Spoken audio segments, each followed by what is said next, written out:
Hi everyone. Hello there.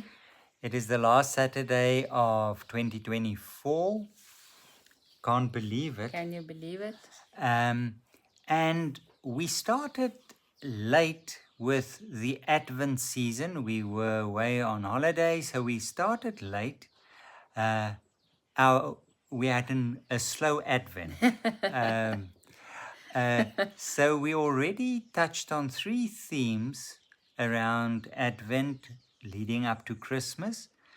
But there's a final theme that we want to look at, and that is the whole issue of joy, Yeah. which is different from happiness. Yeah, and I think it's a very applicable one for this time of the year.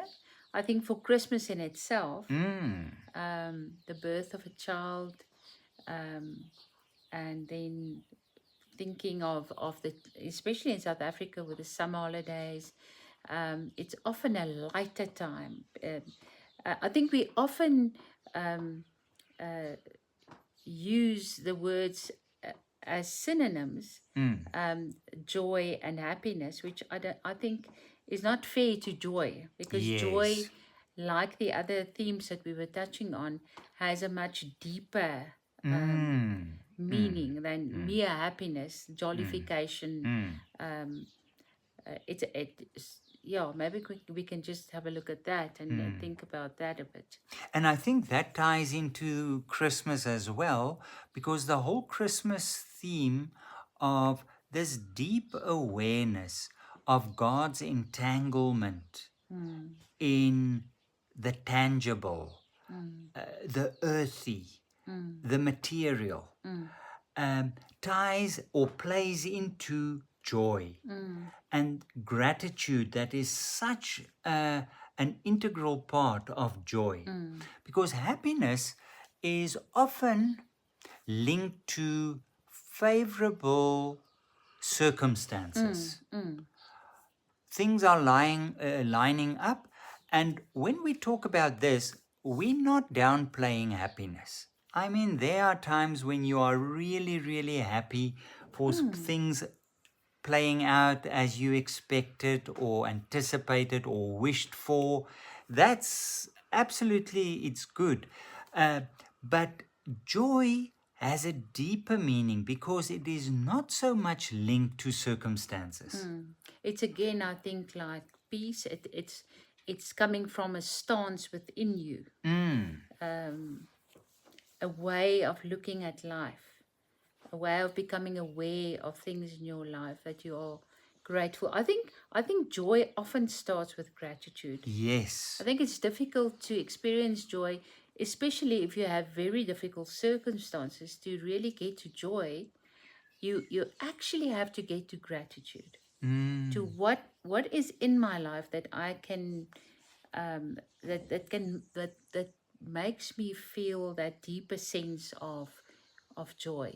yeah, and also of being entangled, Held. held, uh, um, tied into the fabric of life, where this reality one can almost equate to God.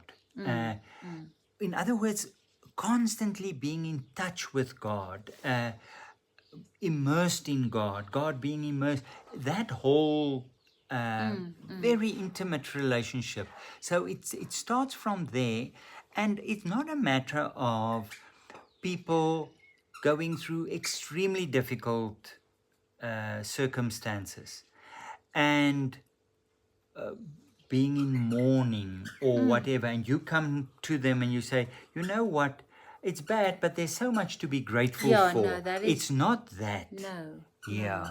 I think it's more. It's a very personal place of when things are really difficult. And think again, it ties into mindfulness, being in the moment. Often your circumstances can be so very hard that you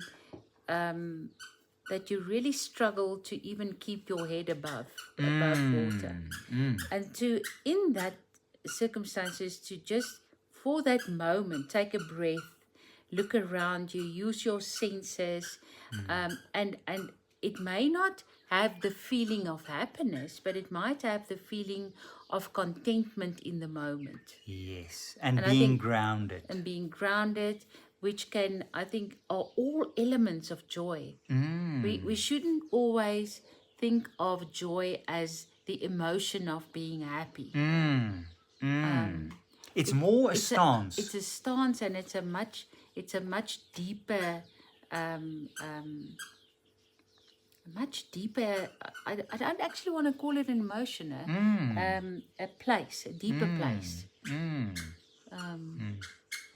If you if you hear squeak here from the side, our young border collie, he has a squeaky toy, and he works from the tail up to the head until he finds the squeak, and he keeps on biting on that. So that is the squeak that you hear. It's a way to keep him off our laps while we having this conversation.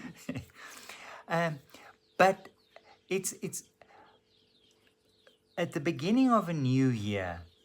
It therefore helps to say certain practices can help us in a stance of gratitude.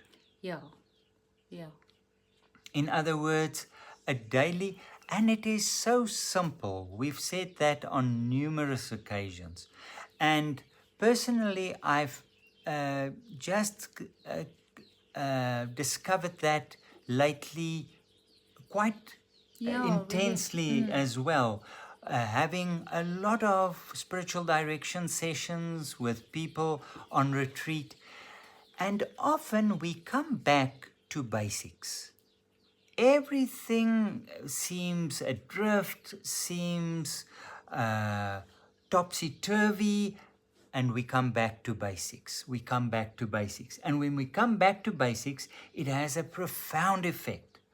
Have a daily practice where we become quiet and we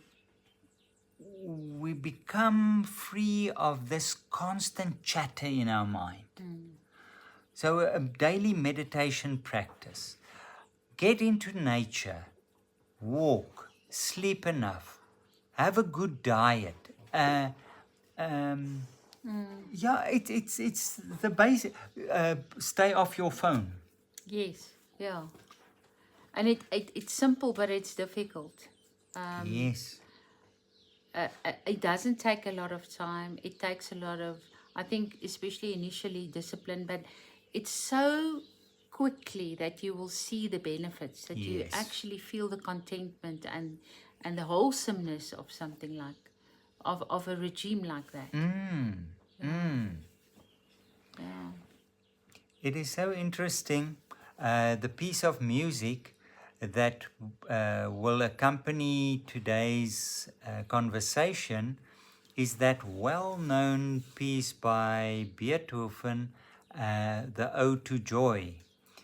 And a well-known conductor said, should aliens visit us? And they would ask the question, so what does it mean to be human? He says you don't even have to answer. You can just play Beethoven's Ninth Symphony.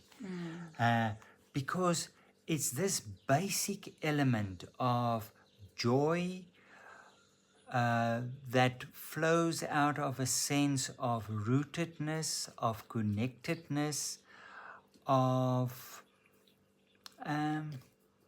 things are all right even if they are difficult.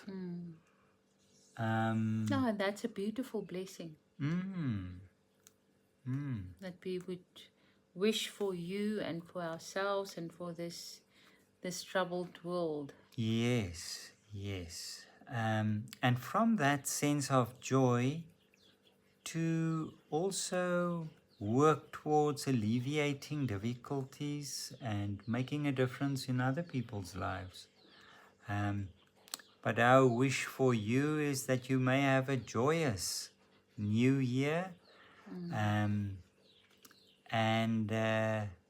may this deep journey bring you to very, very interesting and fulfilling places. Keep well, everyone. See you in the new year. Bye bye. Bye.